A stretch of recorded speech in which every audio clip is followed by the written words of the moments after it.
Welcome, everybody, to the Clean Finish podcast here on October the 8th, 2015. I am Blackjack here with Wiza. Follow us on Twitter at It's21Blackjack, at Wiza Now.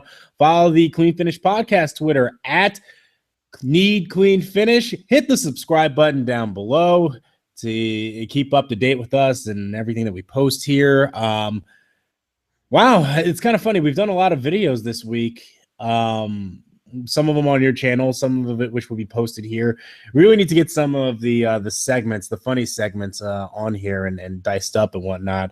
But I'm actually trying to work on an opening for us to at one point so that we don't have to come in just kind of dry, bland and whatever.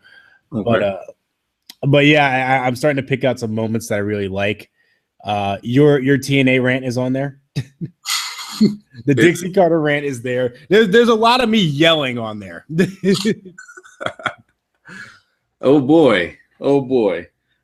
Someone did leave us a timestamp on Twitter of episode 7. I forget the timestamp, and it's so far down my line. Hopefully they left it on the our Twitter. I think I know which one you're talking about. It's the one where I kind of did a primal scream. Wow. It may have been that one. No. There was that one, and then there was also somebody who also posted that one for your TNA rant, where they were just like, "I just why does he want to talk to CM Punk about what?" We still want to know the answer to this. We still need the answer to this. You are never getting an answer, Wiza. This is in line with what is a manic. Like we still need answers. And all of the questions come from TNA. Mm-hmm. All right. Where do we start, Blackjack? Should we start with a few rumors, shall we? Rumors or news? Both, actually. Because do we start with breaking news? Because NXT, yes, let's start with the breaking news. NXT officially releases info that James Storm has signed, or I don't know if he signed, but he's there at NXT. They have him performing a show, and he's actually in a match right now, it seems, with Martin Stone. I wonder what his entrance music is. Okay.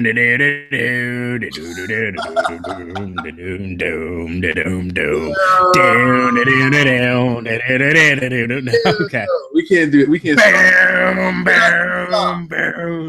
We're not going to stop with her music. We're not going to do this. Nope. We're going to dedicate way too much time to Asuka if we just nope. Keep going. Just keep going. Nope. Gonna ignore that you did that. Oh man. So yeah, good news there is that James Storm is there. From what he said that he wants to be there to be a player coach.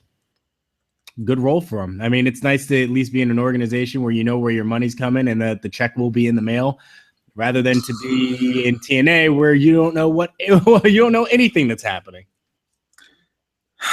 He should have been out of TNA. A lot of those guys should have been out of TNA. To be fair, this avenue was not open years ago. Correct. This avenue has made it a lot like if this avenue was available for Bobby Roode 5 years ago, he would have been there. Yeah, because Triple H was at that time saying he has no interest in anyone from TNA. Now he's just signing dudes there like it ain't nothing. He don't care. And that's when guys were hot too. Rude was hot and Aries were hot. Mm-hmm. It's like, nah, no interest in anybody from over there. Fuck that place. And now we got this guy coming out and he doesn't have a beer can in his hand. Let me just double check here. No beer. No beer, but he is dressed like a cowboy. Yeah, they're not going to let him do beer, but no, I can live with that. Probably still got the sorry about your damn luck going on too. Hopefully. That's okay. Hopefully. All right. So you said there's rumors. Yeah, let's actually get into that. Give me 1 second here. We'll start with rumors that were released today. Latest Wrestling Observer newsletter notes that the promotions department has been told that Dwayne Johnson and the company are having serious talks about doing something before the end of the year, and that would be the reason he was switched to the current roster on the company website not long ago.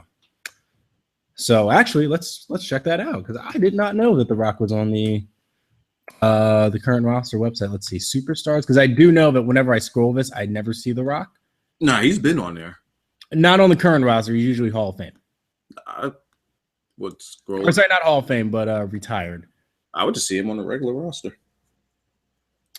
I'm looking now. While you're at the current, I'm going to go to the current roster and look at it for a different reason. Okay. I'm looking there now. I see Sting, but I do not see The Rock. No. Unless he's there under Dwayne. Oh, shit. He might be there under Dwayne Johnson.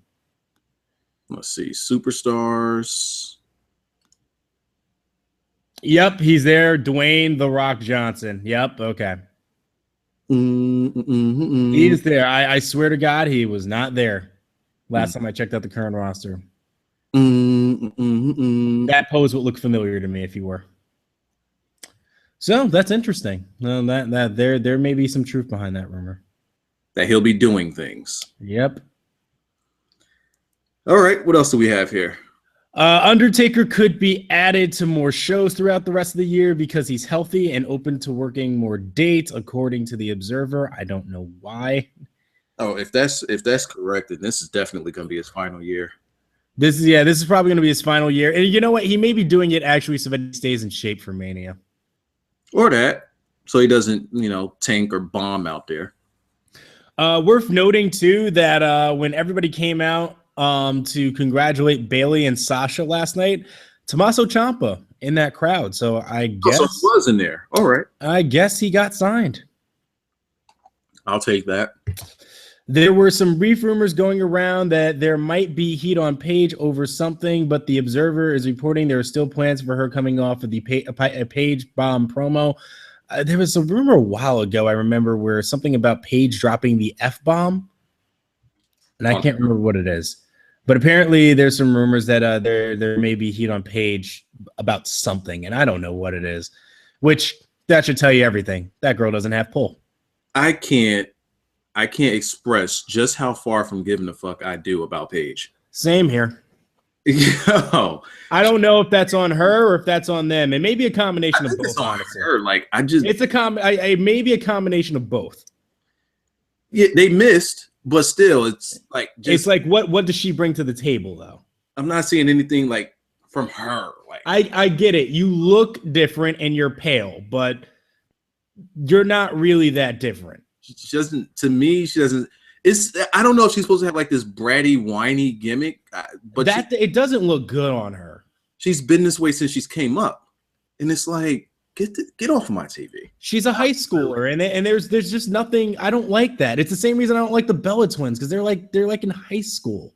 That's not heat. That's really boring. It's like I don't want to deal with somebody like that. Get that off my television. What else we got? They're reporting the James Storm rumor that he was indeed backstage for Takeover last night. But yeah, of course, NXT just announced it, so confirmed. Jeff Hardy's injuries aren't healing as well as he hoped, and he's at least out for several months, according to the Observer as well. Are we reporting TNA? I mean, they're a company. They exist. Somehow they're still on television. They don't have a champion. They're going to India. Wait, they don't have a champion. They don't have a world champion right now, Blackjack. I thought Matt Hardy won though. Blackjack, they don't have a champion, Blackjack. Oh, I see what you're getting at. No, he gave up his title. Wait, what? Yes.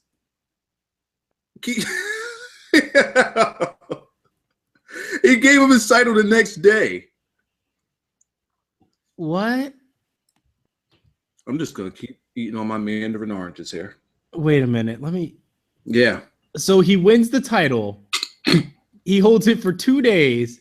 Which part of the next day didn't you understand? Well, listen. They said that he technically held it for 2 days. Ethan Carter III. What is something about an injunction? I don't know. It's that Ethan Carter. Yeah. Pretty much here. Yeah. Which probably means to win it back, but that's stupid. I mean, I thought that Titus was supposed to be the number one contender. I thought Ethan was supposed to get a return match. So we get none of that. We're just going to say you're vacant. Yeah. Okay. Okay, TNA. I don't understand this company. So can we stop talking about them? Fine. Thank you. No matter when he leaves to take time off, John Cena is expected to be back by the end of December. So there's that. Keep going. I don't want to talk about John Cena. Maybe he just wants to fuck something other than Nikki Bella. Maybe he just wants to get away from her. Oh, somebody's definitely gonna get fucked. Mm-hmm. You know, because he doesn't have pull. He's not putting them over. He's not putting her over either. No. According to PW Insider, Lita now has a full-time job working behind the scenes with WWE in a creative role. And there was actually a rumor, and I think it was actually confirmed too, that they had a meeting about whether to call it an Iron Woman or an Iron Man match. And Lita had the final vote. And Lita actually said it should be an Iron Man match because calling it an Iron Woman match would be demeaning. I want to say that I agree with the decision of calling it an Iron Man match. I do too. Because there's prestige in just the term Iron Man match. Yes. To me, it'd mean more if you say Iron Woman match, it kind of just doesn't have that same feel. Yes. As an Iron Man match, you kind of want to keep that same feel there. It's the one thing, like I do support women's wrestling, but I hate it whenever they chant women's wrestling, because then they're not selling the fact that we're watching wrestling, and that's what we enjoy about it. I mean, if we were getting the same performance out of, you know, Sami Zayn and Kevin Owens, we wouldn't be chanting men's wrestling at them.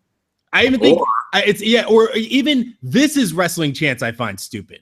It's put over the action that's going in there. Just start chanting Sammy, or whoever you want, you know, whatever guy is in there.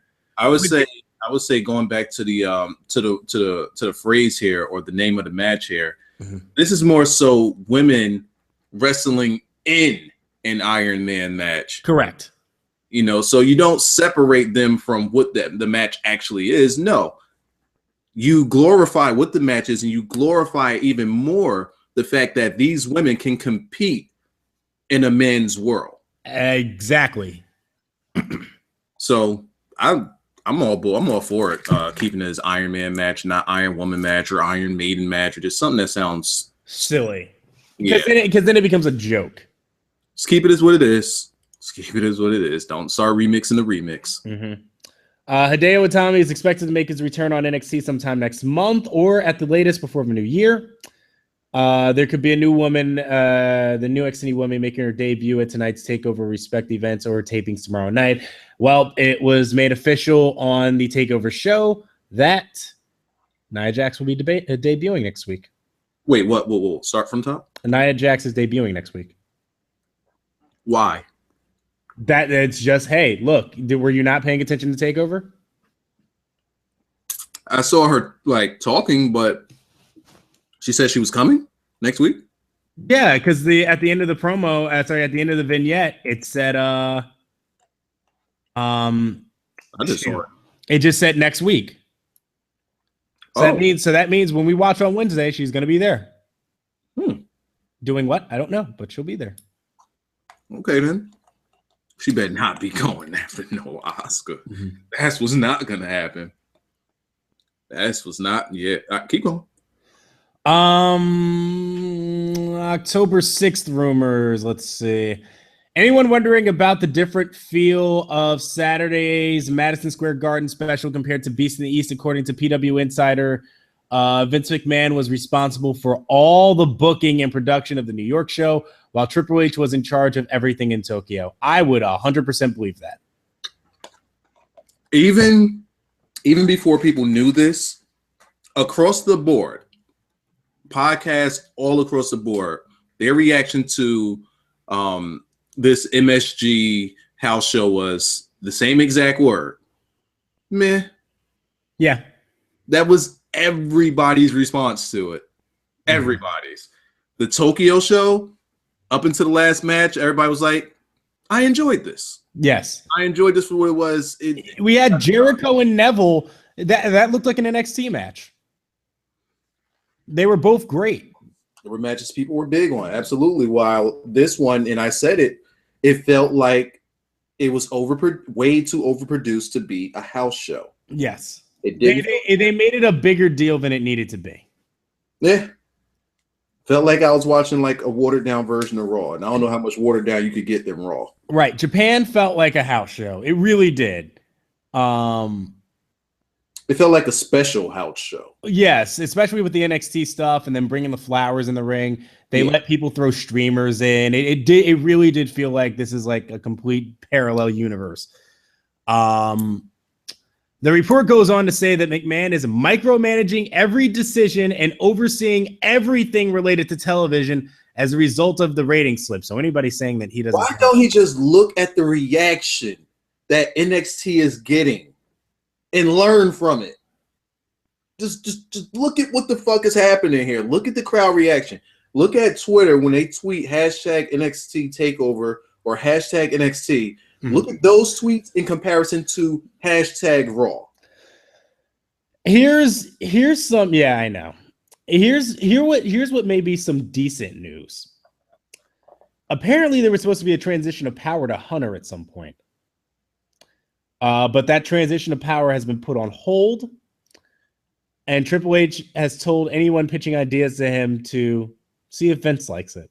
Oh, shit. I think it's pretty funny. I don't want to see Triple H in power right now on the main roster. I honestly don't. He's got a huge project on his hands if that happens. I want to say let him continue to build NXT and what they're doing. Yeah. Hunter's not doing NXT alone. He's not, no.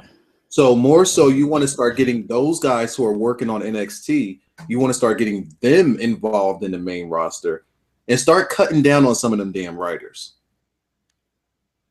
That's what needs to be done. You don't just need Triple H and think that's going to solve the issue, because they could put Triple H in there and just have, the wheel spinning the same way it's been spinning. But if they're not cutting down on some of those writers, some of those decisions and opinions, and getting writers from NXT that understand the business, because they have guys that have been in the business for years, and or they are wrestlers, and the trainers are the wrestlers, then you can have some progression. But right now, Raw is just pretty much, or the main roster stuff is just pretty much, it's what Vince wants, is entertainment, as he calls it.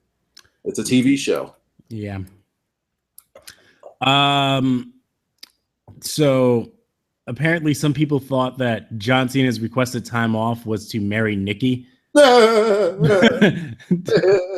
is exactly what the rumor pretty much did. It's like, sorry, ain't happening. It has nothing to do with that. Nikki is scheduled for the November European tour, and John Cena's just like, that? I don't know. Idiots. That's funny. That's cute. John Cena's never marrying that woman. It's just not going to happen. What? Oh, fuck you. I can laugh now. Great. Go ahead. You better be ready tonight. You know what? He's got a better chance of like making Marina Menounos break up with whoever she's with, and marrying that, and dealing with. You know what? He can probably get any woman on the face of the planet, and the second he's done with wrestling, he's gonna be done with her and her fake titties.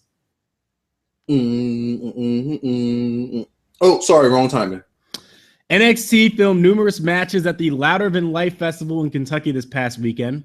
You can expect to see the things filmed outside of Full Sail Live become a bigger and bigger part of their weekly show moving forward.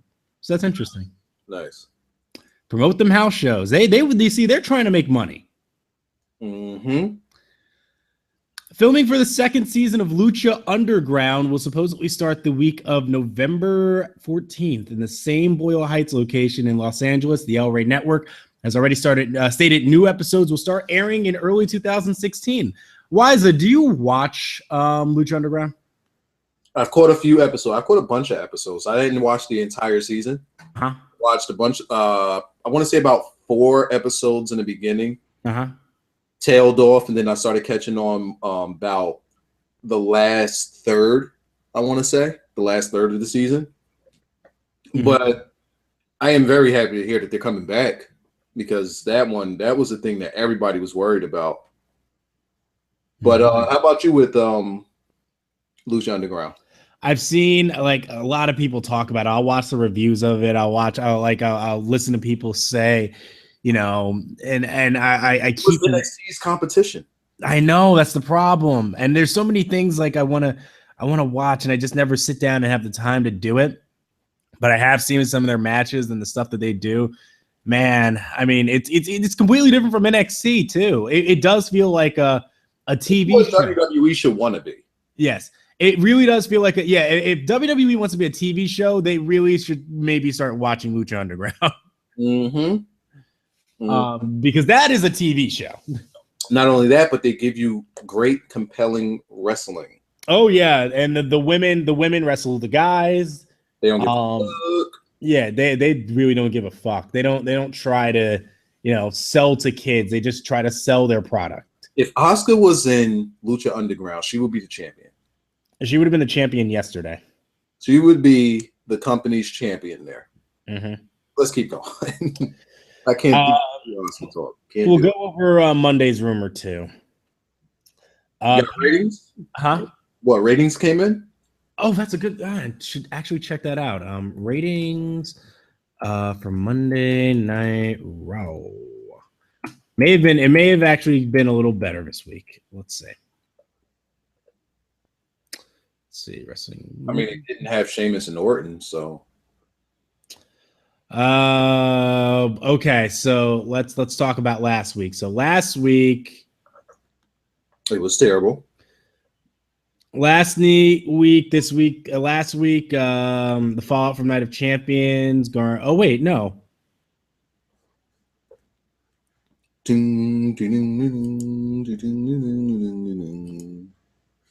Where's I want.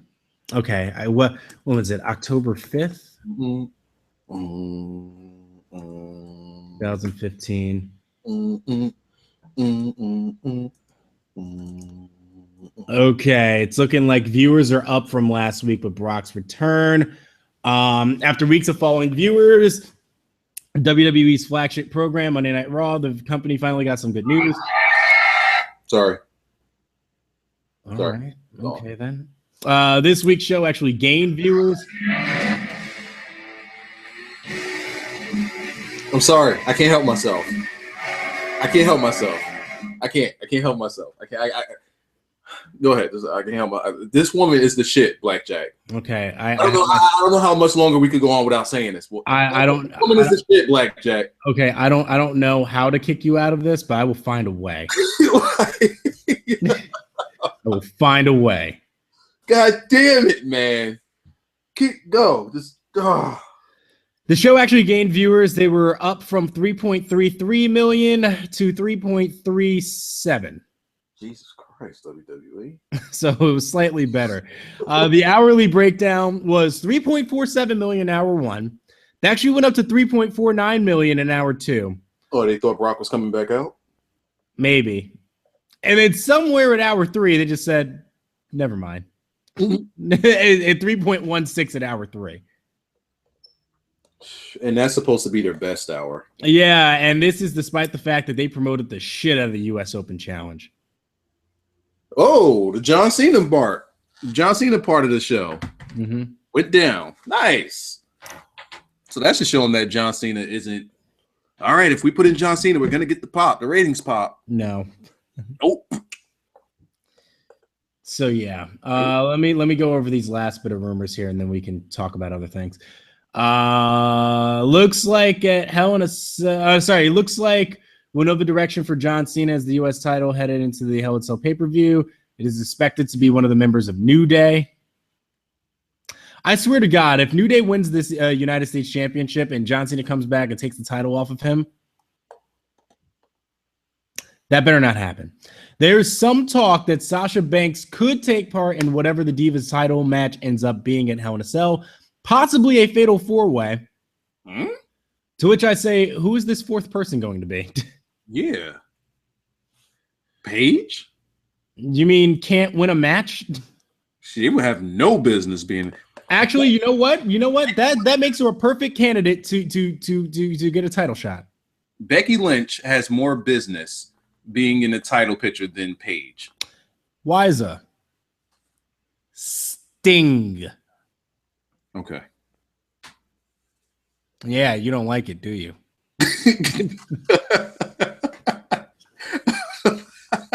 Okay. Yeah, you ain't like that one, did you? Okay.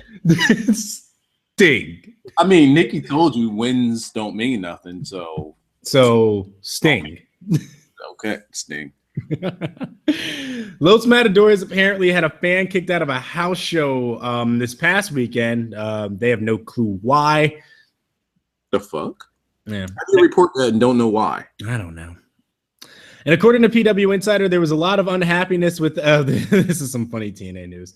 There was a lot of unhappiness with TNA amongst wrestlers because the company allowed fans, presumably VIP ticket holders, too much access in the back, like eating with the wrestlers at catering.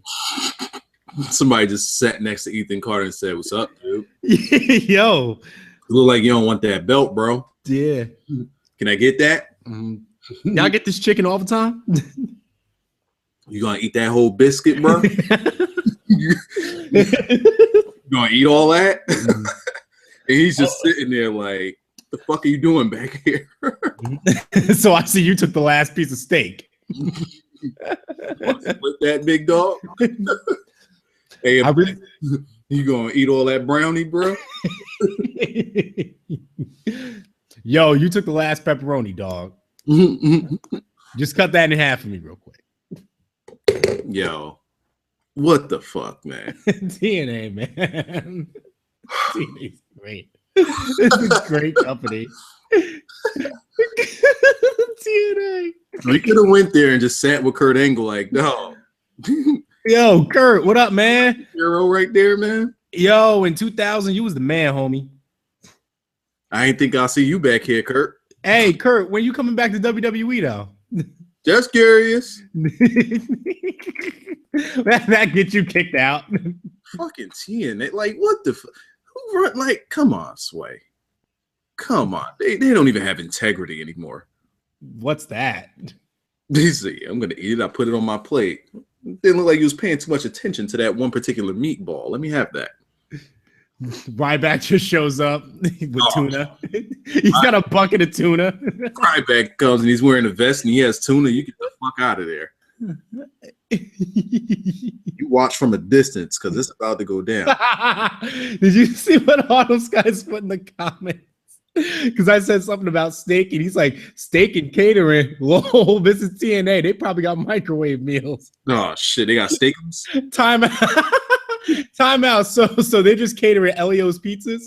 They can't afford Sara Lee or nothing like that. So they're gonna go on ahead and get they're gonna get Elio's and they're going to can't get Hungry Man now. They can't do it. They're gonna get Banquet. Yeah, Banquet. Fuck it. They had a sale. It was 10 for $5. Oh my god. Get this kid's cuisine real quick. Wow. Blue box? Yes. Jesus. You got Ethan Carter just eating kid cuisine. He said, Kurt, let me get a sip of that milk.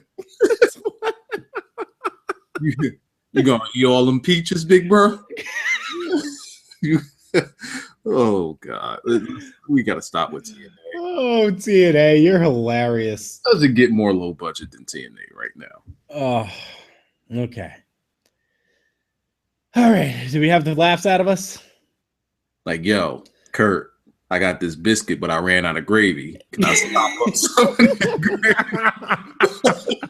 gravy? You know, but if I clear your pool, like you got extra gravy there, man. Yeah. Let me clear up this biscuit right quick. Hey, yo, Tyrus, I know your fat ass don't need 2 meals.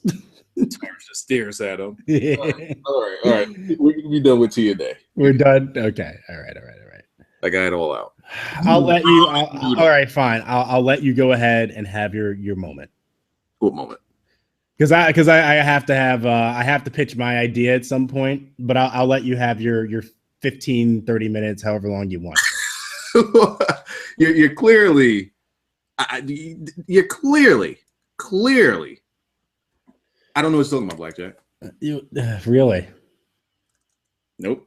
Hold, let me. as I hear you frantically typing. I went away from her theme. Like, I have no idea what to talk about. Click. I went away from her theme. I got to get her theme. I know. I'm sorry. I know who you're talking about. I had to make sure I had her theme ready. Oh man! All right. And his name is John. I knew that one was coming instead. Do you know what the funny thing is that I was just queuing it up myself. I was just queuing it up so that when you thought you were about to hit that button, I was gonna play it instead.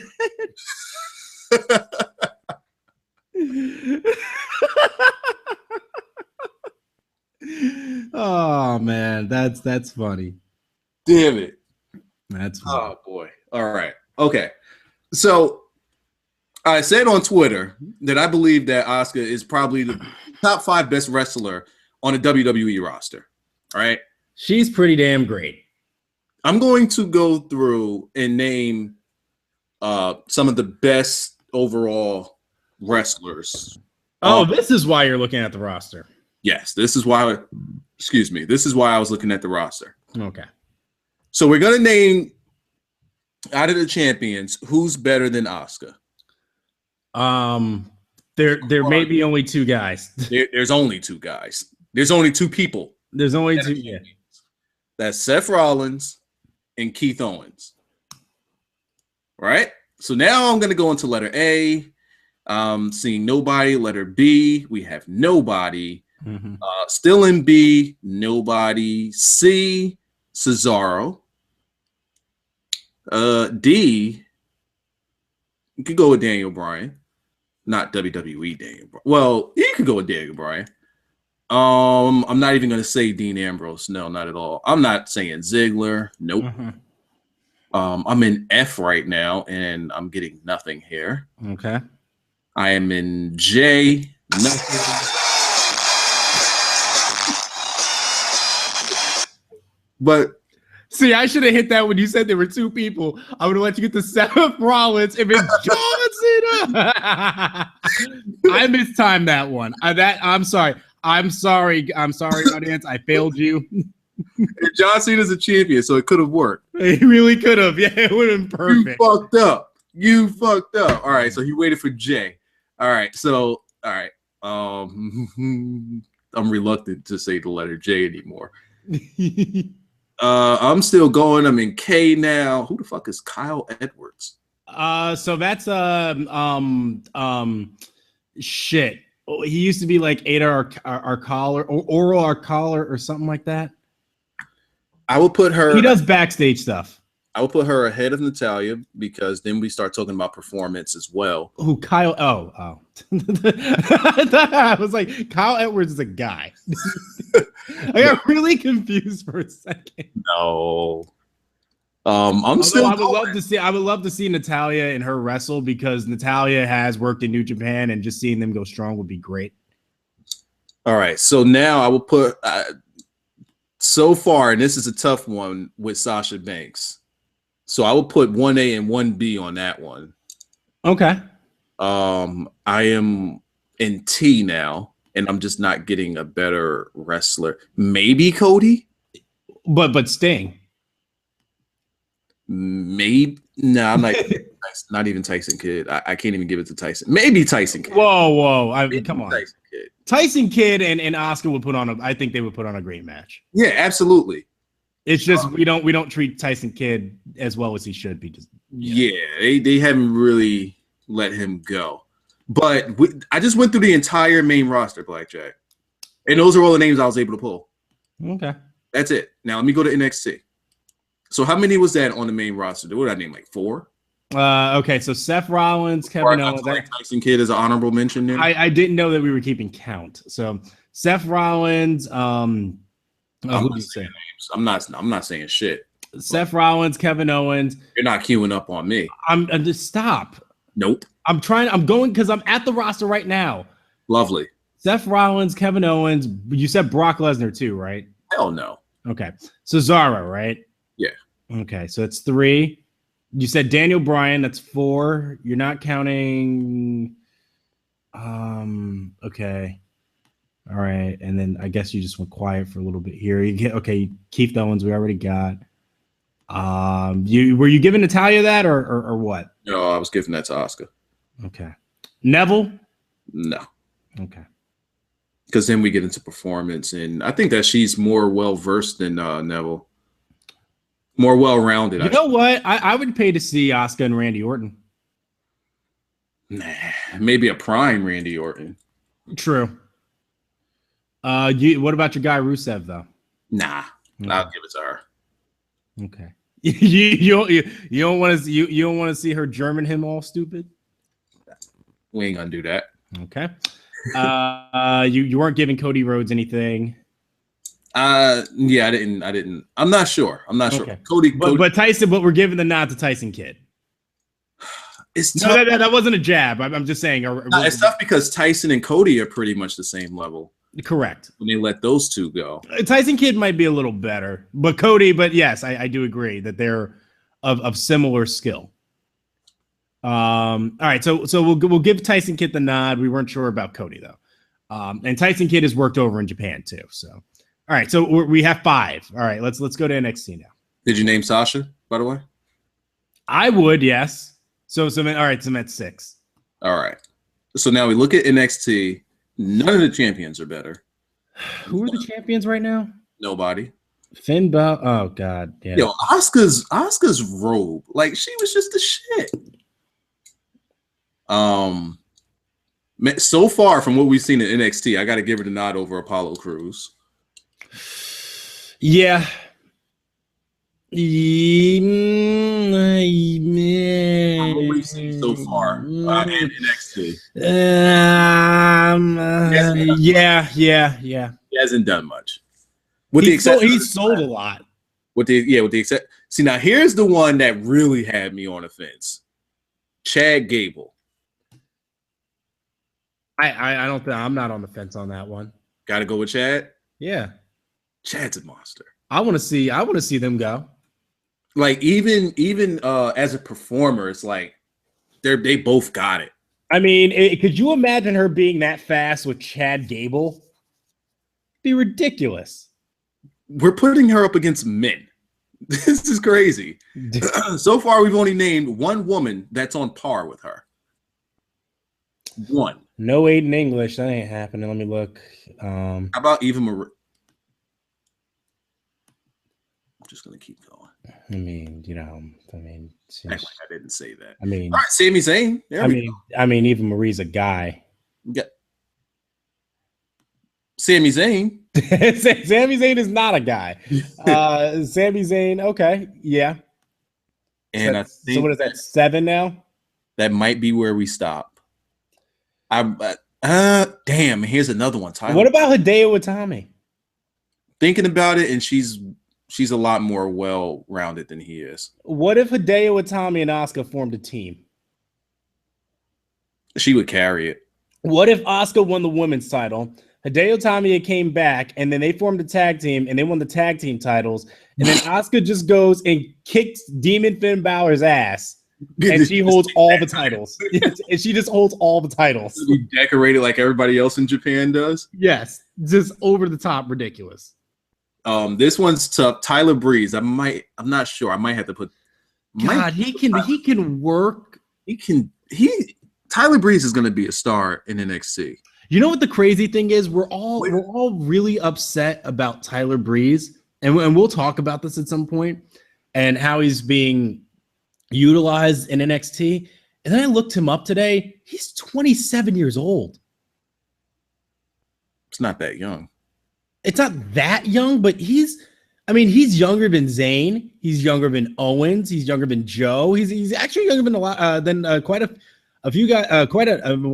more than 75% of the roster on the main roster right now. Wait. Generic minority. Just look at his last comment there. Okay. This guy's out of control. Damn, it feels good to laugh again. This motherfucker here. Eva Marie is too wrestler. God damn it. If Chris Hero didn't get fat, then yes, him versus Asuka. Or Asuka. Damn it. That SU sound. It's the same thing when you're saying Sasuke. You don't, that Su sound, you're not pronouncing it as Su, it's a S. So it's Asuka. So in one match, with a broomstick, essentially. With a broomstick. She's cracked the top 10 in the company. God. One match with a broomstick. If we I was so ready for Alexa Bliss to be my favorite female down there. And God damn it. Shit, Asuka ruined everything. Oh, I was so ready for it because she's goddamn good. Yeah.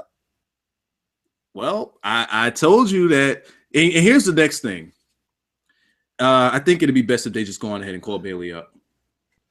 Yeah, get her out of there. You got to get it. Yeah, because her being next to Asuka, that's asking for problems. Get her out. By the way, nothing. Strike while the iron's hot because Bailey is not that good. No. She's good against Sasha. Here's the appeal of Bailey. It's the character. Yeah. Building that character will sell you millions.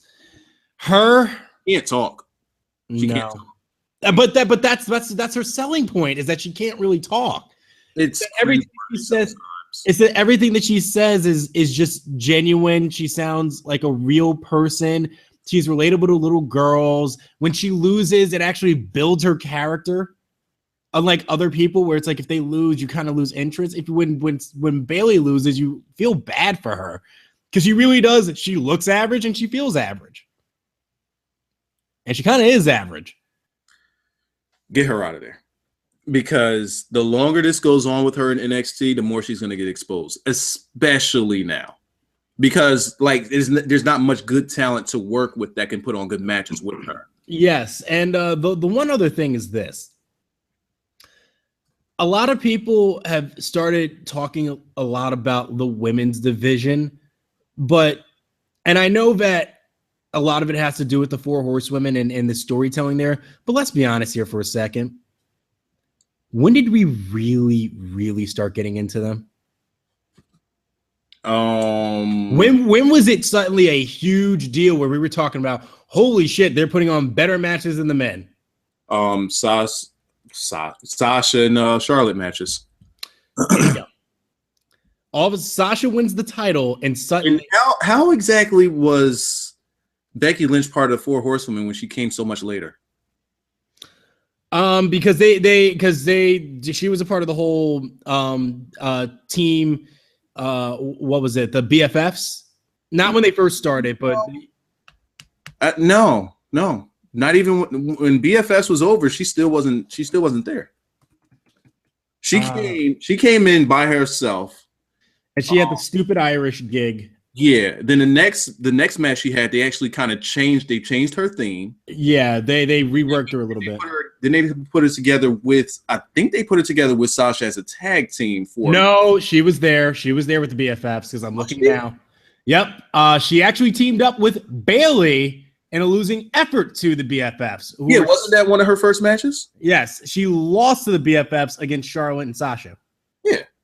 All right, so she wasn't part of the BFFs. Not yet. That was at a later time. Oh, they became Team Bay. That's what it is.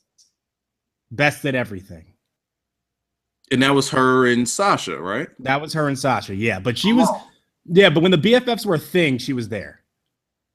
But BFF started back when Summer Rae was there, and Sasha was there. Lynch made her televise Okay, so Lynch made her televised in-ring debut on June 26, 2014, episode of NXT, defeating Summer Rae. Okay, so she was there. She was there for the BFFs. Damn, she was really a nobody at that point then. I think because, and nobody will remember this, I remember when she first came out, and it was one of the first things I said about her. I was like, this Irish gig, you know what? Oh, shit. I accidentally deleted all my tweets a while ago because I was trying to go back to like 2012 and get rid of things. What's that? Paraphrase it. I went to delete stuff that was really, really old because I saw 22,000. I was like, that's too damn many. How do you back that far? Huh? How do you even scroll back that far? There's an app for it. Okay. So they can delete. I've been trying to delete like everything from like from everything pretty much. There's an app for it. You can just go and just delete everything. But I meant to keep like everything from like 2013 up. Mm-hmm. And I fucked up. I instead deleted everything. Oops. Because I'm an idiot. Ding, ding, ding, ding, ding, ding. So yeah, no, but she's a part of the Four Horsewomen, and they were all there at the same time. What were we talking about? Oh, so yeah, it's Sasha. Sasha's the catalyst here. Mm-hmm. You got great matches out of Charlotte, Becky, and Bayley and she's the common factor here. You go back to that Iron Man match. That match didn't get hot until Sasha was in control. It's simple. Bayley's just not good. No. She's good enough, but she's not well off of Sasha. Let's her matches with anybody else, you didn't give a single. Think about how many other Bayley matches you can talk about. I'll wait. Name me another good Bayley match. One. I mean, the match with Charlotte leading up to her match with Sasha, that wasn't that good. It was okay. And then she had the match with. I need a memorable. She had the match with Becky that was. She had matches, but they weren't memorable. They were okay, yeah, but she doesn't have a memorable match. No. Brooklyn, but again, yeah, it's Sasha. Yeah, it's and I know somebody may point this out when we said, hey, with John Cena, it's like, oh, but he's the common factor. I'm like, no, it's who he's wrestling against. Here it's the opposite. It's Sasha. It is because Sasha's the one working these matches. Because that's pretty much the equivalent to saying Seth Rollins. You don't say, well, who is Seth Rollins working with? No, Seth Rollins is fucking good. Yes, because I can look at all of Sasha's matches and I can say, I remember that one, I remember that one, I remember that one, I remember that one. You can look at Seth versus Brock. He got more out of Brock, way more out of Brock than Cena did. Yeah, he gets a lot out of everybody. He had great matches against Neville. You can go down the list with him. So there you can say, like, all right, well, it's the work. You know what? Fuck that. Seth should be Wrestler of the Year this year. We told Cena. We did this already? We did this already. Can I say Seth? Easy guy. Yes. Okay. Easy. Calm down. Calm down. You fuck a lot of people. Talking about. But here, it's blatantly obvious that Sasha is the one. The common factor in all these great matches is Sasha Banks. But there were some matches that Charlotte had that were memorable that didn't include Sasha. Natalia. There's that. That was a good match. She had a bunch of matches with Sasha. So who else did she have? I know. All right, so she had Natalia. Did she have Paige? That match was okay. Who else did she have? Because if you ain't gonna remember anything during her title reign. You ain't gonna remember many of them because everything was against Sasha. Yeah, she went against Sasha. She went against Sasha a lot. She had one match with Bayley. I think NXT knew that Sasha was the one, and they just kept putting her in all of these matches with her, and that helped. Mm-hmm. If you think of all of these great matches, Sasha was in about 90% of them. Yeah, it's just think about this. Kana had a memorable match with Dana fucking Brooke. With a broomstick. With a fucking broomstick. Asuka's gonna be scary. Like all of her matches are gonna be good. Yeah, Bailey got to move up to the main roster while her stock is high. She's got to go. She's got to go, or she's just going to be exposed. The character is what's gonna, and that's what I fear is that when she gets on the main roster, her character is they're gonna ruin it. I think Vince would love her. I hope so. She's Vince's type of chick. There's money in it. Oh, you resonate with the kid? Oh. Lovely. The kids love you. That's perfect. That's exactly what we're looking for. I was getting ready to say, I was like, this is not the kind of girl Vince is looking for. Oh, you mean like in the sense of how she looks? There's a reason why Amanda from Tough Enough, who lost, is on Total Divas next year. No, I mean just in the sense of making money. By the way, Amanda from Tough Enough was confirmed for Total Divas next year. Ding, ding, ding, ding. It's like you didn't give a fuck about that. Ding, ding, ding, ding, ding, ding. By the way, are you familiar with NXT's she's one of the interviewers in Broadcast Girls. Her name is Dasha Fuentes. Yeah, that's the one I keep getting patted on her head. No. That's Devin Taylor. Oh, well, still Dasha, she did the pre-show special. And yeah, when I thought they were the same person. No, when Dana went for her head pat with on Dasha, she was like, "You're not even worth my time." Damn. I didn't even. I do remember that. Dasha does this one thing that annoys the hell out of me. Is she too much of a mark? She is too much of an actress. So you think she's being a bit extra? A what? You think she's being a bit extra? Yes. Okay. Watch the after we're done here, or if you get a chance now, watch the pre-show. Oh, I told you to watch it. I did watch it. Yeah, so I'm saying I know what you're talking about. Okay. Hey, when you watch her outside and she's talking about the NXT crowd, just watch her facial expressions. Just the whole time she's opening her eyes and mouthing, "Wow, we're here. It's NXT." Oh, overselling it and overselling the crowd, and the crowd was barely even reacting. Yeah, and I'm just like, I need you to relax. But she does it all the time. Like she could just be backstage, just like asking a simple question. So, what did you think about this match tonight? You know, Renee Young does it right, where she's like, "Hey, I want your thoughts on blah blah blah blah blah." It may be a stupid question, but at least she knows how to ask it, and she keeps a good tone about it. Dasha will go, "So, what did you think about tonight's match?" And she'll sit there, big smile on her face, like, yeah, and just like nodding her head, wide-eyed as hell. I'm just like, I need you to just relax. Chill out. It's a question. Gotta put it over. Oh my God. Sorry, I was on the NXT site and her picture popped up and I was like, ugh. Okay. All right. We'll start next order of business because we got to make sure that we're not putting Asuka over at all. If we can. I mean, not that we did. I mean, we just put her in the top 10. So she put herself up there wrestling a broom. So this Oh, hold on, wait. Did you see the thing what WWE put up with Dana Brooke backstage? And she was she thought she actually won. I did see that. That was hilarious. And then Asuka just creeps up behind, like, where did she come from? Oh, Dana. Pat. I had to rewind it. I'm like, where did she come from? And you just see her hair just right there. I'm dead serious. Like, she's gonna be stalking Emma as she's about to take a shower and just stare at her. She's not even gonna do anything. She's just gonna stare at her, and it's like that's lips. Yeah, that's the vibe that I get off of her right now. Why the hell not? She's gonna be licking her lips and licking her fingers. Mm-hmm. That's what she does. Oh my God. It's so, like, have you ever seen Audition? Can't say I have even heard of it. So have you ever heard of Battle Royale? Yeah, I've heard of that. Okay. Do I know what it is? No.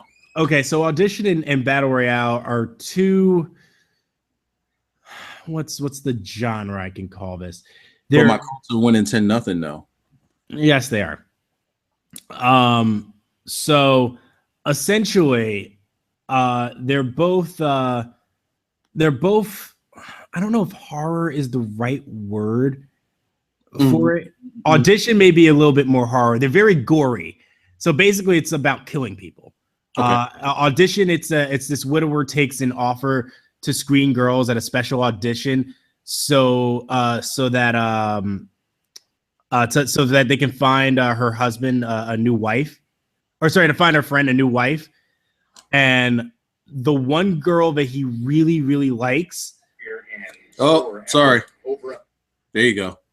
The one that he really, really likes ends up to be this really sadistic girl who goes and will like take a wire and like saw your. It's crazy. She does stuff. Yeah, she's a masochist essentially. Okay. That's kind of what Oscar reminds me of. Like she'll kill you and just smile. And and that's the thing is that she smiles the whole time while she'll do it. She's like, "Oh, this will give you great pleasure." Like that's kind of what she reminds me of. She's like, "I'm gonna kill you, and I want to smile while I do it, and I'm walking away now."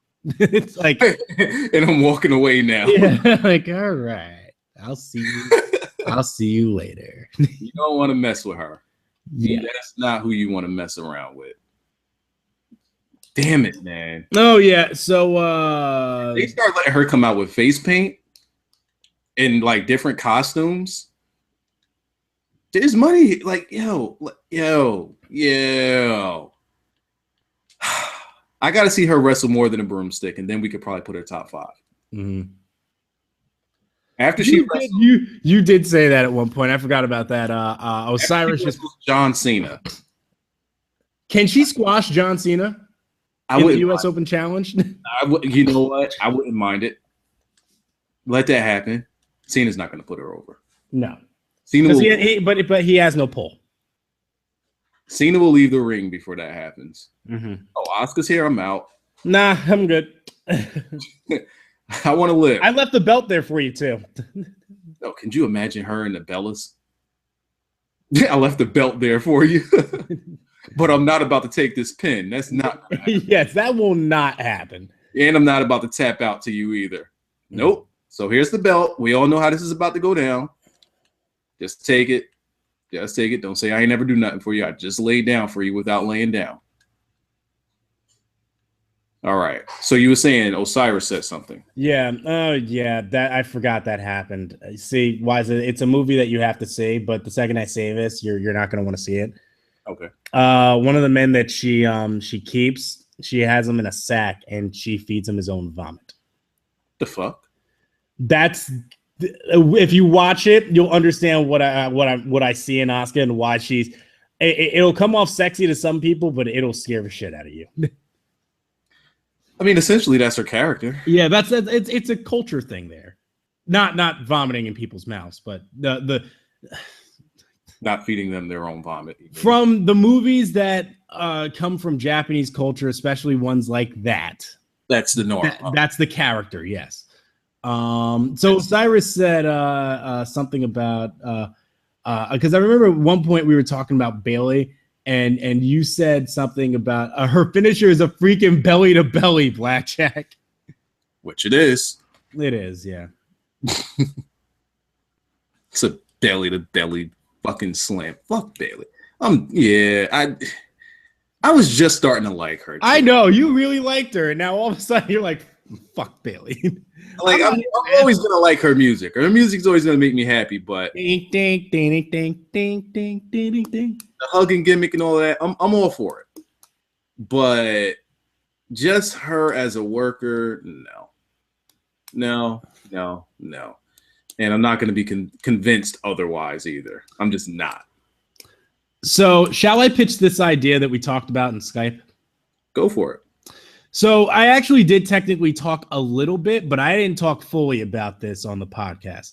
We had said something about giving Balor a piece and then 2 guys that he should be with. And we said Finn Balor, Alexa Bliss, and the Mechanics. Mm-hmm. So here's the idea that I had going into TakeOver. I posted another article on Cage Side, if you want to follow me there, Blackjack XXI. The article was should happen, won't happen. NXT Takeover respect. And one of the ideas that I had was the beginning of the formation of the Balor Club. And I actually gave him a way to keep that ending nice. And it would have actually put Chad Gable and Jason Jordan over as huge faces and given them the trophy. So I'll read it. Let's be honest here for a second.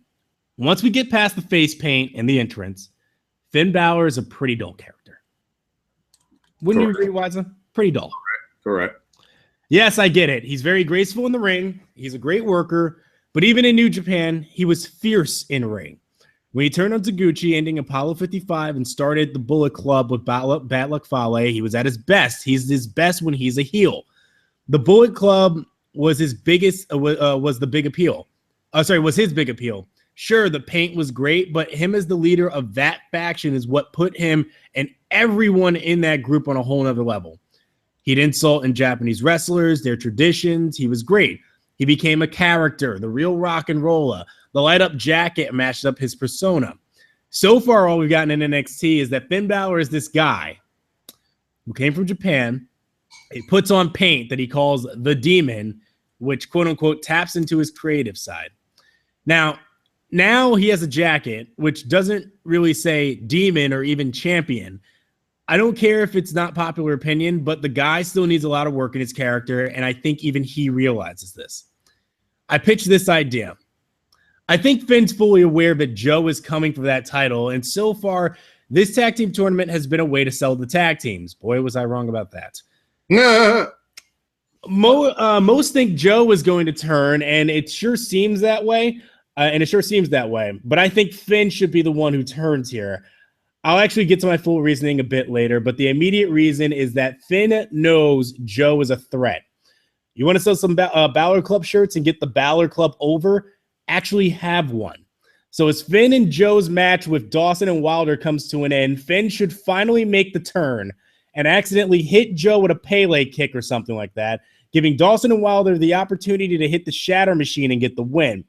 Tag team goes over, and then reveal that Dawson and Wilder were in on it the whole time, and all three of them jump Joe and go out over. This gives Finn something to actually work with. I have Jason Jordan and Gable going over what are those two guys' names? Corbin and Rhino, and then have Jason Jordan and Gable go over Dawson and Wilder in the finals to then set up a number one contenders feud as they win the tournament. Big face moment for them. Think of it this way: Dawson and Wilder have beaten the tag team champions, the Vaudevillains, but Jordan and Gable have beaten Dawson and Wilder, but not the Vaudevillains. So who should really get the shot here?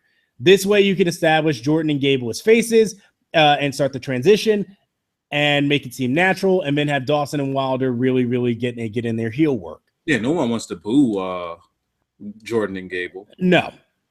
So you have Dawson and Wilder have a warm-up match on the next show with Balor coming down against them and Bamf because they were former champions.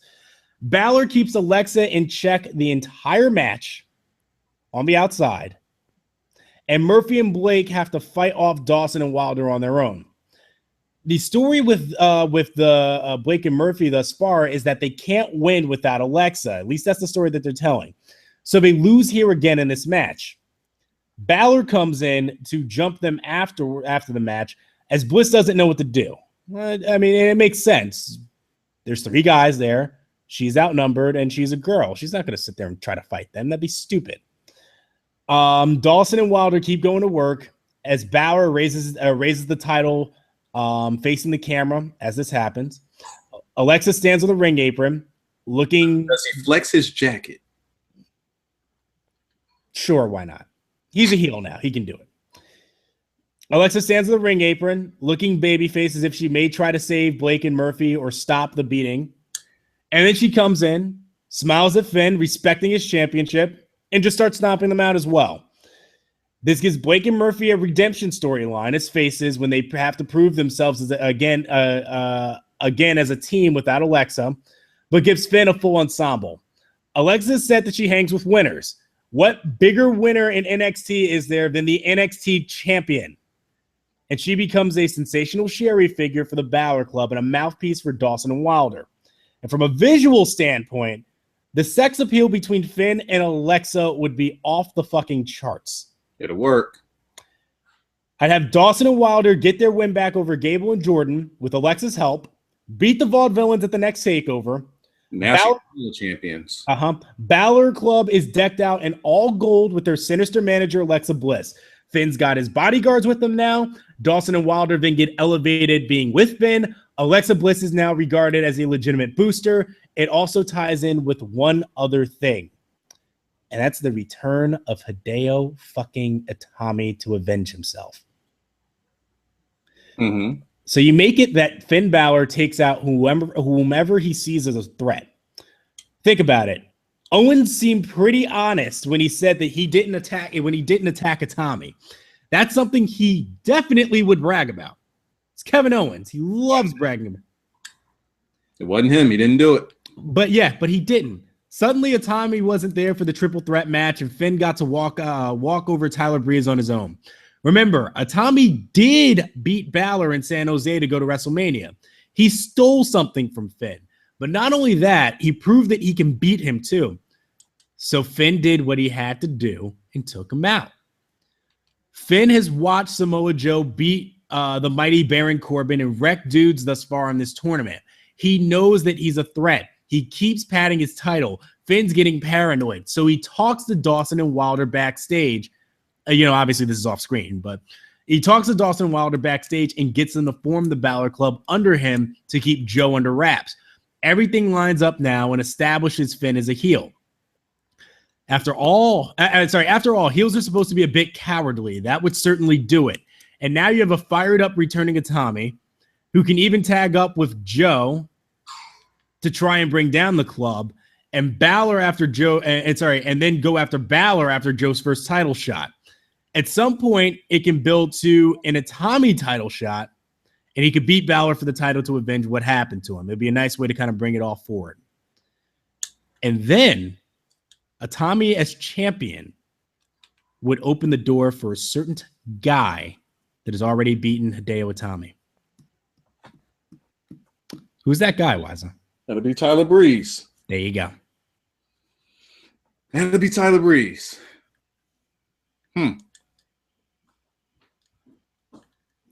But what do we do with the club after that? Little guy wants me. Keep going. Sure. I'm booking them at least to that point. So obviously, once we get to that point, we got to figure out, all right, what direction are we going in? Obviously, Finn's gonna want his title back, and Alexa's gonna be. I think there could be an interesting dynamic there. Got them a storyline. Yes, you've built a character here, which is what is greatly missing from this guy. Correct. So we've at least solved the problem for the next 3 to 4 to 5 months there. Here's one question though. Go ahead. With him pairing himself with Bliss. Mm-hmm. And with these guys, and having the club now, when does he ever wear the face paint? What do you mean? I wouldn't see a reason for him to wear the face paint anymore. Oh, because he's got the club? He's got the club, and now technically that's not even him anymore. He doesn't need to tap into that anymore. There could be reasons. Because even in the Bullet Club, he was still coming out in the face paint. I think that should be legitimately sold for special occasions. So because remember, William Regal is still there. Mm-hmm. So William Regal is gonna at some point be like, "All right, you're banned from ringside. You're not allowed to be here," and he's gonna put him in a fair one-on-one match with somebody. That's when you start selling the demon. Okay. Be a reason to call him out. So matches that are fair. Yeah. Then, all right, you're going to catch this here demon right quick. Mm-hmm. Okay. And no Alexa comes out. Yeah. I'm for it. I'm just wondering, when does he do it, and what would be the situation for him to do it? Right. And I think that would be one. Even if he just wants to do it for intimidation and cool factor, he can do it, and it would make sense. Could you imagine him coming out as the demon with all three of them like behind him at the same time? Now, do they come out dressed in some type of like paint fatigue or anything like that? I think that, I mean, they'll probably get their act together and have some sort of Balor Club theme attire. But I would maybe just put them in all black or something. Just I would give them something. All black, maybe some highlights of red. If you want to put, I would maybe put some war paint on Dawson and Wilder because they're gritty guys. That's what I was thinking with those two. Give them the war. Yeah, nothing too over the top, nothing demon-like, but just war paint. You know what? You could essentially just book them like the Briscoes. Yeah. As far as the look, you can get the Briscoes look. Not the hairy look, but just I put some bandanas on their head, yeah. Yeah, like if you want to make them look special for like those special events to match up with Finn. Yes. Yeah, fuck it. Can't get the Briscoes, dress them like the Briscoes. Yeah, they need to look, they don't need to look like hillbillies, but they need to look like they're thugs. Like they could come out and just like these are people you don't want to walk with, at 9:00 at night when it's pitch black dark. These are the rednecks. They don't need to be red. Oh, just shit. They kind of are. But now you got James Storm. I wonder what they're gonna do with him.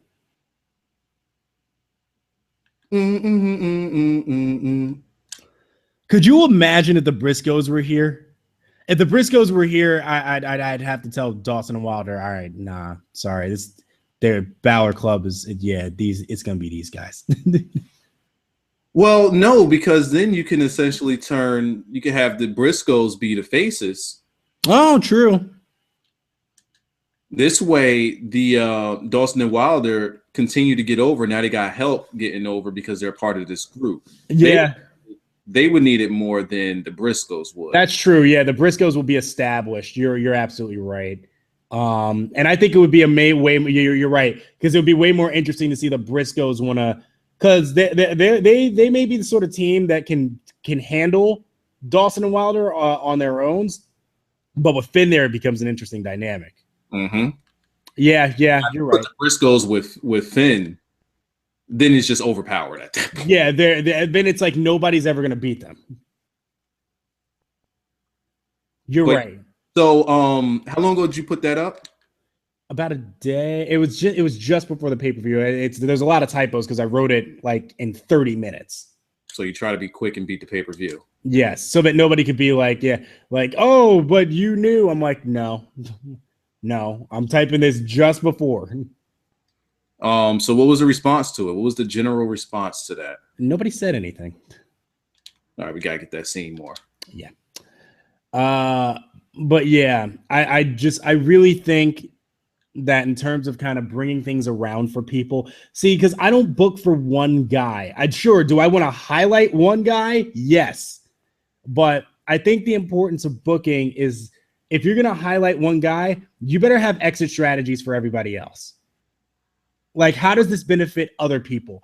And it's one of the things that always irks me when people fantasy book. They usually just book for one guy. So, for instance, like when Charlotte won the title, you gotta worry about how you get the other guys over. Right. Like I would read a lot of things about how people were like, yeah, let's find a way to get Charlotte the title. And I'm like, all right, great. So you found a way for Charlotte to get the title, but you've just had her beat Sasha Banks and Becky, and then you had Sasha Banks lose to Paige, and then Paige lost to Nikki. So she's just above everybody, and she just cleanly goes through everybody. What is that doing for anybody else? That's some WWE shit right there. That's some John Cena shit. Yes. You have to give everybody a way to get involved, to feel like they're a part of the storyline. I mean, with Joe, it's already established right now. He's the number one contender, so there's not a lot that you have to do with him right now. He's a threat to Finn. That gives. What? You know what? I was thinking because, again, I wanted the tag teams to be the ones to go over in this tournament so that they could get some shine. But I was thinking, why not let the tag teams go over? What can the singles guys benefit from it? Well, the answer is pretty simple. Joe. By the way, they did announce on NXT that there's going to be a battle royal now For number one contender spot or something? Yes. So Joe, even though he is established, he wasn't really NXT established, or he wasn't really getting that over in NXT. It was pretty much just, here's Joe, and then shitty music. It wasn't nothing to be hype about. Then you look at Rhino, same situation, an established guy that just seems to be there, nothing spectacular about him. Right. Now you have Balor, who is your champion, and you want to keep him looking strong. So you have him, in the tournament as well for that specific reason. And then you have Corbin, who's the wild card here. This tournament, even in a losing effort, benefited him the most because he got over big time. His work improved big time in this tournament. I think that this tournament, in the end, was to help those guys out as singles competitors and to get over a lot more in NXT than what they could have done with the tag teams. Now, I would have preferred them to have the tag teams get over and establish a name for themselves, but I guess that could be the reason why they went with these four guys. I guess. Yeah. I mean, we'll see. We'll see what happens. I mean, that's a good explanation. It was the only one I could muster up as to why they would go with these guys. Yeah, I mean, and to be fair, at least they didn't turn the Dusty Rhodes tournament into a farce. And if you're gonna honor the guy, at least the first year round, it's like, hey, we took it seriously. It was a serious tournament. We won. We had a great little speech at the end. Established, so that when you bring it back next year, now it's all anybody can win now. Yeah, it's up in the air, and that's fine. We can have heels win it because we don't need to have the Rhodes family come out again. They were right. But I still wish this was this could have been Gable and Jordan. I keep thinking that if Gable and Jordan would have won their match against Baron Corbin and Rhino, they would have gotten pop. If they went and they beat Balor and Joe, biggest pop of the night. Watching that match again, those guys are just fucking great. Yes. Those guys are just great. I told him we couldn't watch it at work, but I said, listen, if there's one match you need to watch tonight, you need to watch Chad Gable and Jason Jordan against Corbin and Rhino. He was like, Corbin? I didn't think he was good. I was like, listen, just you ain't watching a while. You just need to watch this match. That guy is a fucking tank, man. Gee. Mm-hmm. He makes you not want to, if you just look at it as just a normal guy watching wrestling, all right, I wonder how I would fare against the wrestlers. And you look at Corbin and you look at him kick someone's head off, you're like, yeah, I don't want to fuck with that guy. He just looks like he can fuck you up. And that's how a big guy should look. Yeah. But then you got Asuka, like really? Could you imagine her getting a hold of your arm? It's over from that point on. It is over from that point on. Once she gets a hold of your arm, you're dead. Yeah. And on that pre-show, I was telling Blackjack to watch this part specifically for this because I thought it was hilarious. How pretty much everyone was writing Dana Brooke off. Pretty much saying, rest in peace at that point. Oh, yeah. Just letting her know you're going to die tonight. I don't know if you know this, Dana, but you're knocking on Father Time's door right now. I hope you did your homework. Yeah, she did. She didn't do any homework. And Emma did her homework during the match, so she learned enough. I wonder what's next for her. Are they going to give her Emma? I don't know. Does she want Emma? I think that she just wants whoever the fuck steps up. I think she wants every bit of Emma. They shouldn't have interrupted. She wants to do something. She fucked up. She's like, Emma, you next. Emma, you next. She wants to do sexy things to Emma, and those sexy things might not be sexy to the normal person.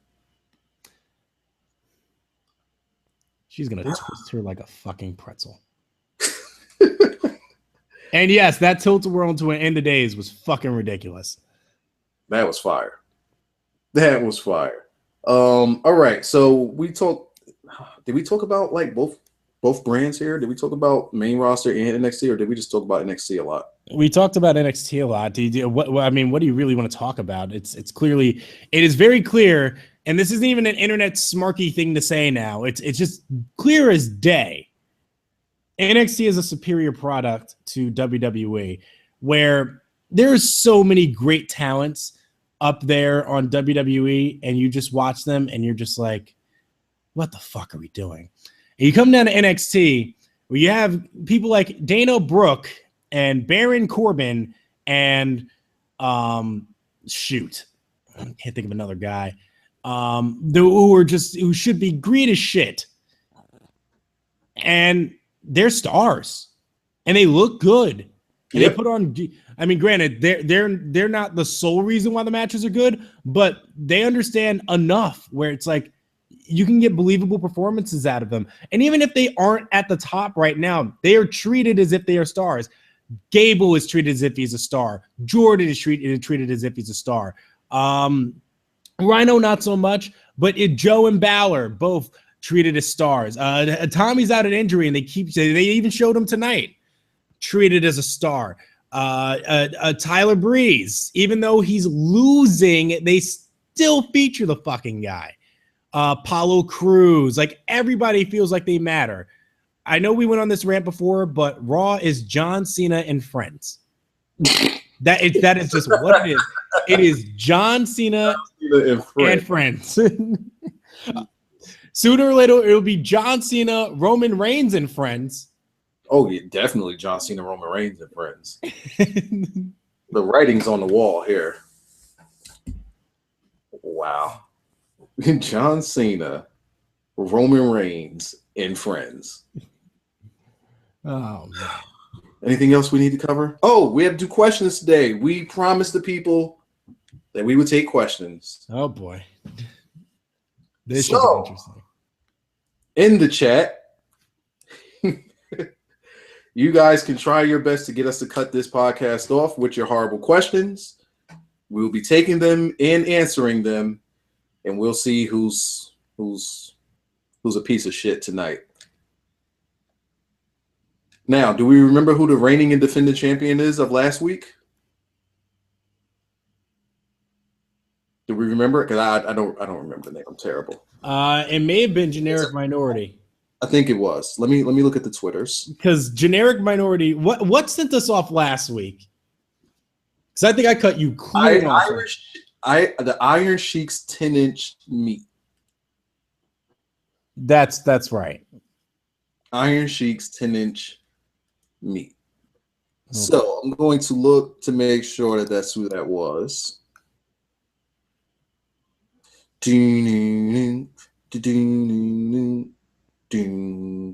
All right, Blackjack, you take a look at the chat. I'm looking at the Twitters. And also ask questions. Since we're looking at two different locations, you can, if you want to ask on Twitter, you can Need Clean Finish. Need NEED Clean Finish, and that's at Twitter. I'll answer the questions there. Blackjack will look in the chat and answer the questions from there. How long until Apollo Crews is on the main roster? It could be months, honestly. I want to say like no sooner than a year. Yeah. Unless NXT is just like, nah, you ain't gonna ruin him, WWE. We ain't gonna do that. I would say right now they're still working on establishing him. Still working on what they want to get out of him. They're scratching the surface with Apollo Crews right now. Mm-hmm. Scratching the surface. Okay, I'm still looking for that question to see who sent us off. By the way, there's only one WWE superstar who's getting married soon. No, it's not John Cena. It's Randy Orton. I thought he got married already. Nope. They're scheduled to get married November 14th in Las Vegas. You know who the best man's going to be, right? No, it's not going to be John Cena. No, I had the music. I was getting the music ready. Shit. It's not going to be. No, that's not where I was going. Okay. I'll see who I was going with just so that I don't catch you off guard. It's going to be Floyd Mayweather. Oh, I guess that would make sense, wouldn't it? Because fuck you. Why can't I find this question? Whatever. Okay, here's one now. Okay. What do you think of WWE signing Athena? And have you watched some of her matches? I have no idea who that is. Wiza, we talked about this like a month ago, and I told you Athena's the girl that you said, like, all right, hold on, let me send you a picture again. And you need to watch her matches because she's actually pretty good. Okay. It's this chick who you looked at and you're like, she's like 14. And I'm like, no, she's not. Oh, the black girl from Booker T spot. Yes. Okay. And that's before he sent me the picture. I haven't seen any of her matches. Blackjack will be more familiar with her than I. I'd be on board with her being there just simply because they need a worker. Okay. And they need somebody. Well, actually, no, they don't. They have one, but they need more women down there. Yeah, like, what are we doing with Billy? Just be on that level by herself. Yeah. What are we doing with Billy Kay and Peyton Royce? Like, what are we doing here? They look like complete and utter shit. Like, and by that I mean like complete and utter nobodies. Like, do they just not have a gimmick for them yet, or are they just not like? I mean, granted, it did take a while for Becky Lynch and Sasha Banks to get on board, but like, what are we waiting on here? Those are supposed to be two big signings, and they've just kind of been like, all right, we're gonna take our time here, go job out. Were they big signings? They weren't like, we got to announce this big signings, but they're huge on the independent scene. Casey Cassidy and Jesse McKay. And now they eat ass. Pretty much. All right, got another one from the Twitters. How's the chat looking? I got to get there at some point. Sorry, I'm looking at. Would Raw copying NXT booking formula make NXT less special, or make everything awesome? I'm gonna make everything awesome. I mean, if they take the formula, I don't say it would make NXT less special because you're not taking their performers. No. You're taking a formula, and the formula is pretty simple. Right. I mean, you still have to keep in mind that NXT's production is way different, and what they do is completely different too. If you just take the formula, it's just like, all right, less is more, and they concentrate more so on ring work and telling their stories through the ring work and telling stories where they actually matter, and actually having a start and a finish. NXT, their booking formula isn't anything special. Their booking formula is what wrestling is, and it's always been built on. Yeah. Simple. Just keep it simple. You have a winner and a loser. You have a heel and a face. You keep it simple. You don't have a million people writing your shit. Mm-hmm. So no, it wouldn't be less special. Main roster would just be a lot more awesome if they just keep it simple. When is Asuka going to be on Total Divas? Never. She can't speak English. There's that. You better never put. No. I'll stop watching main roster if they did that. No. She better never even look at Total. She better not even watch it. Well, hold on. Zack Attack proposes an idea. Oh no.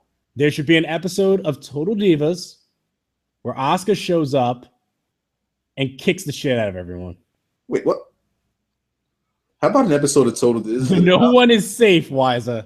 I kind of like my idea. Let's say she's in an episode of Total Divas where she's just in the background, peeking out of somebody's closet and licking her lips and her fingers, and nobody notices. No one notices, and this is the only time they show her ever. And they never. There's no end game to this. Nothing happens.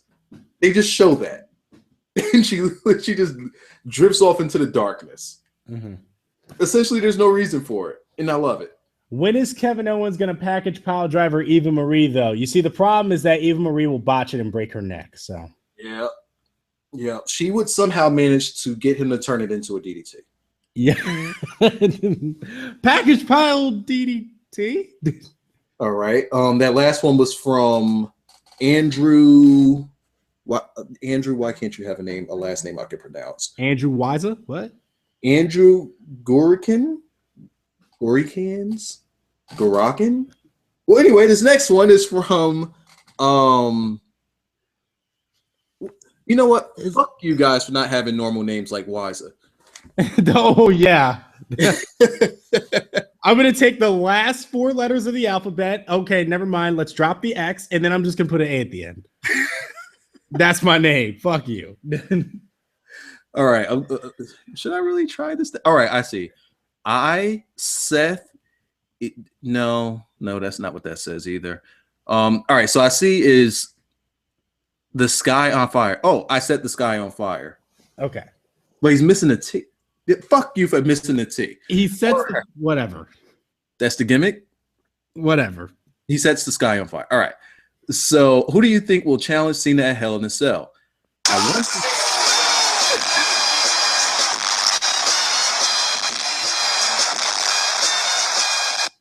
You just couldn't help yourself, could you?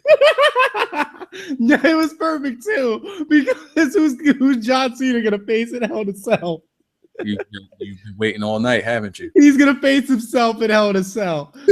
That was perfect. You've been waiting all night. No, I waited when we started questions because then I knew it would be the perfect. There was just a landmine. I was just waiting for the right time, and there it was. Damn it. Who's John Cena gonna face at Hell in a Cell?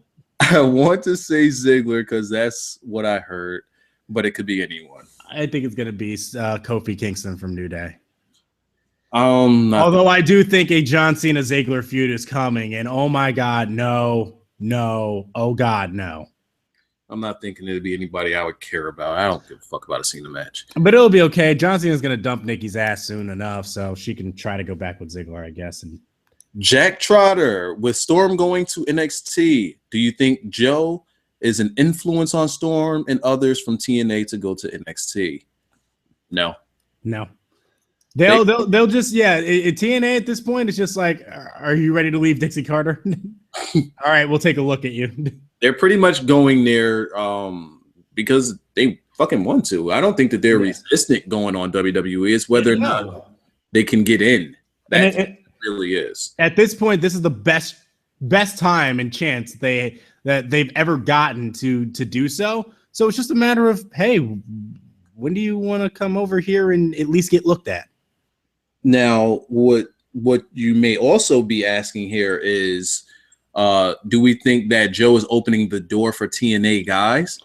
I would say no to that as well, because even though Joe spent a lot of time in TNA, he was the hottest when he was in ROH, and WWE even had him up there at a time too. He is an Indies guy. Mm-hmm. That's Joe. He was at his best and in his prime in the Indies. TNA needs to ruin him.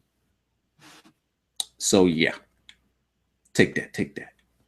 All right, I have another question here. Okay. This one is from J.M. Petruno. While you try to figure that out, when is John Cena going to feud with Asuka? Is a question we got. When he's ready to die. Okay.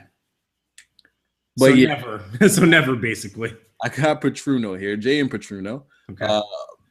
What do you think about NXT? And here we go. What do you think about NXT signing Katie Vick? And did you see any of her matches? I shouldn't be laughing at this. I really shouldn't be. That is so retarded. Have you seen any of her matches, Blackjack? No, but I heard she wrestles like a broomstick.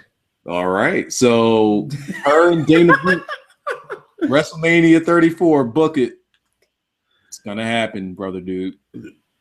In terms of the one thing that I did hear about Katie Vick though is that Her backstage segments were very bad because she corpsed a lot.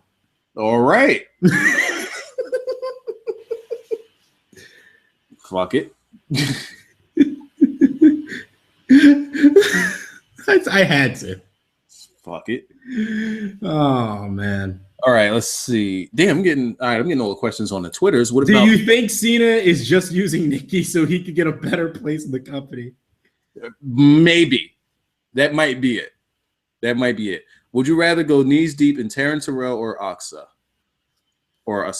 I can't say it again. Asuka. Fucking saying it all night now. I can't say it for the third time. All right, her. You know what? Give me Taryn Terrell because I'll be afraid to like throw a knee anywhere near her. That's the only thing that's stopping me. Yeah. Is fear. Legit fear though. The fear is real. And that was from same guy. All right, generic minority. What do you think of two divas, doesn't matter who, and they go to the Dudleys and ask advice on how to make a statement? So later that night, they do a whole Dudley segment and put a diva through a table. What? Say what? Oh, okay. I see what he's saying. So what he's saying is that two divas will just be backstage. Sting is TNA's foot in the door for WWE. Oh my god. Anyway, but what he's saying is that two divas are in a segment backstage and they're asking the Dudleys for advice on how to make a statement. Mm-hmm. And so then the Dudleys say, yeah, meet us out in the ring. And then they come out to the ring and then they just put them through a table. There's your statement. I guess so. All right. So this is from Generic Minority. If you're backstage at TNA, whose plate do you eat off of first? Or do you just go straight for Taryn Terrell's tits? I'm going for the tit. You going for what? Maybe I could go for Gail Kim's plate because, you know. Because Gail Kim's plate probably has Irvine's cooking. It probably has Irvine's cooking on it. Yeah, this the most quality of plates. Because we all know that she's not eating shit from catering. She's probably actually got her packed lunch from her husband that she put in a brown paper bag for her. Does it have grease stains? No, because Irvine cooked it. Of course it doesn't. Yeah, he's too classy for that shit. No grease stains. Oh man. Probably makes a mean ass peanut butter and jelly sandwich. Yeah. But being that she probably won't be sitting in catering eating her shit, give me Taryn Terrell's tits. What do you guys think of Sasha Banks making Izzy cry last night? I thought that was excellent. Loved every bit of it. I think the family was in on it, but the family knew, but I don't think Izzy really was ready for that. I think it was going to be a surprise to her. They're making that little girl famous. They really are. They are making that girl famous. So is she going to get a tryout when she's 16 now? Oh, shit. She doesn't have to look. Well, then again, Bailey. All right, so... Look at Bailey. Try again. Bailey gives hope to... All right, let me stop. It's a revolution in women's sports entertainment, okay? So it's not all about looks anymore, even though we put fake extensions and overdo our makeup. I have to... Yeah, let me stop saying things before they just come off as mean. Oh, let's see. And this is from Autumn. With CM Punk's injury, do you think? Yeah, he. By the way, yeah, CM Punk messed up his shoulder or something. So he was supposed to be ready for the end of the year. They're pushing him to next year. Anyway, with CM Punk's injury, do you think he has time to accept Dixie Carter's phone calls? She can't afford to call him. And he can't afford to re-injure his shoulder by digging into his pocket to pick up a phone for Dixie fucking Carter. No, even if she calls him collect, do you know how much that would cost her? It would cost her the company. Okay? No, he's still not answering her call, and she can't afford to dial the numbers. Speaking of peanut butter and jelly, this one's from Mike Weston. Have you guys seen Emma's cooking channel? I actually have. I still have it. She made like these ham and egg omelet biscuits. They actually look pretty good. Does it sell merch? It's a pilot episode, so there's some things she's got to learn, but how much has she done with this channel? I think it just started, Wiza, so relax. I can go and check now. The first episode, I mean, she's just showing off her abs. She worked very hard for them. Okay. So is Dana Brooke on this show?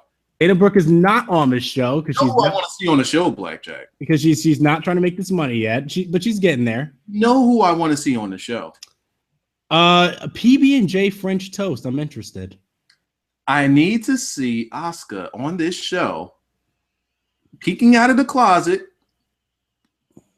licking her lips and fingers, and just going back off into the darkness.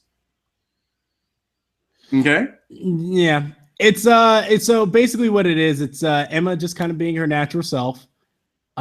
She's got like that little bit of like, quirkiness to her where it's kind of like, oh, that's adorable because she's kind of awkward, but she shows you how to make food. That's it. And it's really healthy shit. She got PB&J French toast, Wiza. That's what I got for you. And abs. If you want to see abs, this is your show. Are they ripped?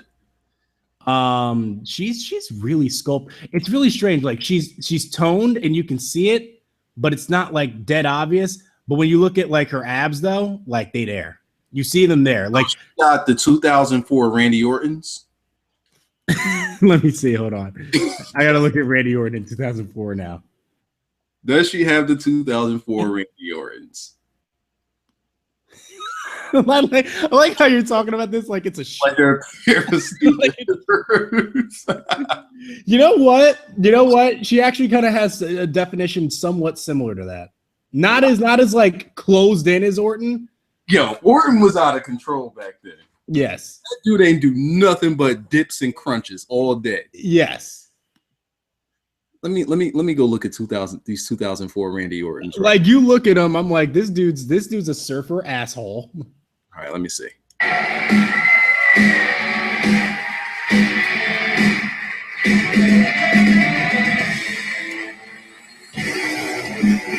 Oh, sorry. I was looking for Randy Orton. I didn't know Randy Orton was a 5'5" Japanese girl. She's 5'5". She looks smaller, like shorter than that. She might actually be shorter. I may be giving her too much height there. She is. Let me see. Kana's height. It's probably what I'm gonna have to put. I think Daniel Bryan should get rid of Brie Bella and get himself a Kana. Yo, young 5'3". Okay, all right. So they can both be midgets together. Her and Daniel Bryan. There you go. Yeah, this dude Randy Orton 2004, man. What the fuck? The Golden Showers, Randy Orton. They really ruined that guy. Yeah, that guy has the look that Vince probably jizzed over. He should be bigger than Cena. He just had that shitty attitude. Mm-hmm. So, but even with that shitty attitude, he's still a 13-time champion. So go fuck yourself. Well, yeah, they tried. Well, he just remember when Orton wore shorts? Like he wore like the trunk shorts to the ring? Very, very, very, very beginning. Yeah. Yeah. All right. So his finisher was stupid. Do you remember what his old finisher? No. What is it? The ozone. What did it do? Huh? What did it do? Shit. What is it? I think it's a I can't remember. I think it may have been like MVP's old finisher, if I'm not mistaken. All right, so damn, you're just gonna. It's an overdrive. Yeah, so it's essentially it's MVP's finisher. I don't remember it. But back to these questions. Okay. And this is gonna be the last time I take questions from like the same people. So this one is from I set the sky on fire once again. If you could sign any two talents from any promotion and put them in NXT, who would they be? My answer is simple. My answer is very simple. I need that one more time. Wait, I need that one more time. All right. No. What's the question? Because I didn't hear it.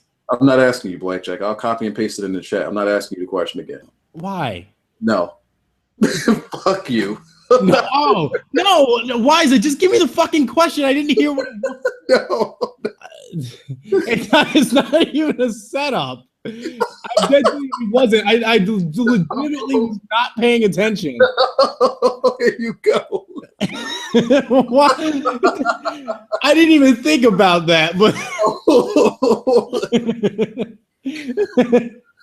oh, it's any two talents. I can't use that there. That doesn't work. John Cena's not two guys. No. You can sign any two talents from any promotion and put. Okay, got it. We're gonna have the same one person that we're gonna have is definitely gonna be the same. I'm sure of it. Okay. You want to go first or me? I'll go first. Okay.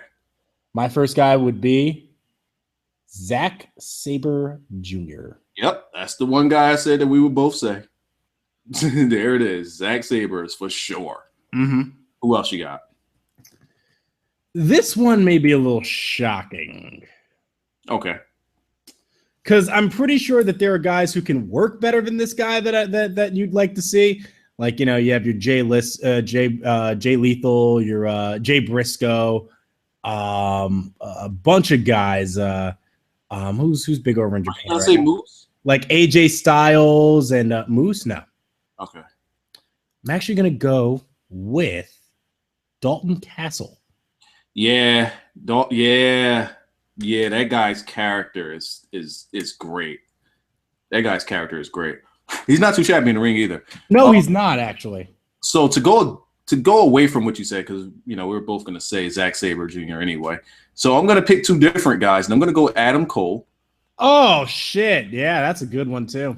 Got to go Adam Cole. I want to say Jay. You know what? I'm going to keep the New Japan guys in New Japan, not fuck with them. Uh-huh. And I'm going to go with. I got to go with Jay Lethal. I'm going to go. If I wanted to say a New Japan guy, then give me Nakamura. Yeah. I mean, if you wanted to go with wrestlers, those would be the two guys. I can't say Okada because he flat out said he doesn't want to go. Okada's like, no, thank you. Flat out said he's not going. And me no speaking to English. No, not the English. Yeah. So those would be my guys right there. Could pick more, but it's you also have to think of how guys would transition into WWE as well. And I think Jay Lethal would transition perfectly into WWE. Jay Lethal would. Adam Cole definitely would. Yeah. And I believe that Kevin Owens made it a very easy he opened the door for him. I think he really opened the door for Adam Cole. I wonder what they would do with somebody like Dalton Castle. Gimmicks. I know, but I feel like whereas would they go that far like what ROH did? I don't think they would go that far. No, I don't think they got that in them. Maybe on NXT. He did say NXT, so yeah. I love his move, the Bangarang. It's actually my favorite move of his arsenal. It's basically like imagine like the Blue Thunder Bomb, but instead of spinning them and then slamming them on the back, you slam them on their face. It's essentially what it is. It's like a spin out, sit out face buster. It's really cool looking. Anyway. So this one is from Soul X Brother. Okay. I know that guy. He's starting up the terrible questions. Oh boy, here we go. Since guys from TNA are going to WWE, should Dixie go ahead and do a tryout? That might actually be Triple H's reaction, by the way, too. Is Dixie Carter and Eva Marie the key to women's wrestling? Mm-hmm. These are his questions. By the way, we forgot to sign Big Daddy Yum Yum. Oh my God, I forgot about Big Daddy Yum Yum. That dude needs to be signed as soon as possible. I forgot about Big Daddy Yum Yum. Oh my goodness. Dude, selling is great. Oh man. Let's see. 6 Diva Hell in a Cell match. No. Not even absolutely not. We're not gonna put him in the chamber. No, what the fuck? Do we have anything in the chat? How about they put in a good match first? What if I need my Colts to score more points. what if Asuka joined the New Day? No. Hell no. But Okada was in TNA at one point.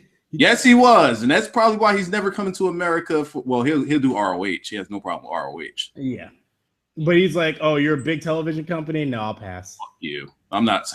I could do ROH and still wrestle New Japan. Fuck that. That's what we're gonna do. Why did we start this podcast the same time as Chase Money? It wasn't necessarily purposely because I actually watch this podcast every Thursday, but we needed a date that we can agree on that would be perfect for like after Raw, after NXT. Yeah, but not too late into the weekend that we just so happen to bump into a pay-per-view.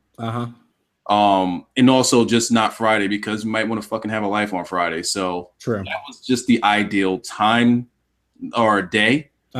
Also 8 o'clock because it's a prime time hour and you don't want to go too early because people might be getting out of school, or you don't want to go too late because too late is too late. Right. Devion Mitchell asks, should WWE sign Ricochet, ACH, and Michael Elgin? There's only one guy there I really want them to sign. Who was the first one? Ricochet, ACH, Michael Elgin. If we had to do one out of those three, I would go ACH. Really? For WWE, right? Yes. Yeah. They like the ACH. He's not one of those guys to take himself too seriously. He ain't got them mic skills though. Flies around a lot of damn near nobody in WWE has mic skills. That's true. He flies around like a bat out of hell. He does crazy shit to make the crowd go, "Oh my god!" I mean, Ricochet does as well. Yeah, that's why I was like that. That's oh my god. Ricochet does as well. Just don't look at your TV. But anyway, don't look at my television. Yeah, don't look at it. I got Destiny on it. Okay, good. Then you can look at your television. What happened? You don't want to know. Something with the Colts? What the Colts do? Oh, what the fuck? Yeah, y'all just got hit with the Hail Mary cheese. So they're gonna Hail Rex us though? They Hail Rexed you and then aggressive catch. How much time was it? And by aggressive catch, I mean your defense ain't. Oh my god, is that before the half? Yes. Blackjack, I'm in the straight.